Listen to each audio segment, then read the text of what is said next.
அப்ப நானே என்னோட கண்ணை கட்டிக்கிறேன். என்னடா 10 3 1. ஓ ஓ செல்லக்குட்டிக்கு சளி பிடிச்சிக்கிச்சா? ஆமாம்மா. ஆச்சு. ஓ ஓ உனக்கும் கோல்ட் அட்டாக் ஆயிருக்கா? நான் எங்க வீட்டுக்கு போறேன் ஆண்டி. இல்லடா, உனக்கே உடம்பு சரியில்லை. நீ இன்னைக்கு இங்கேயே இருந்துக்கடா. நான் உங்க அம்மாக்கு ஃபோன் பண்ணி சொல்லிடுறேன். இஞ்சி லெமன் ஹனிலாம் போட்டு ஜூஸ் பண்ணி தரேன். குடிச்சிங்கன்னா உடம்பு நல்லா ஆயிடும். என்னடா இவ்வளவு கேவலமா இருக்கு? நீ கம்முன்னு குடிடா, இல்லைன்னா ஹாஸ்பிட்டல கூட்டி போய் ஊசி போடுவாங்க. 2 பேரும் ஸ்டீம் நல்லா பிடிங்க. அப்பதான் கோல்டு நல்லா கேட்கும். இப்போ தூங்குற டைம்.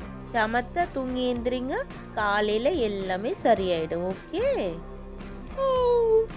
எனக்கு சரியாச்சுடா. உனக்கு எப்படி இருக்கு? நல்லா ஆயிட்டேன்டா. உங்களுக்கு கோல்டு வந்துச்சுன்னா உங்க மம்மி உங்களை எப்படி பார்த்துப்பாங்க? சொல்லிட்டு லைக் பண்ணி ஷேர் பண்ணுங்க.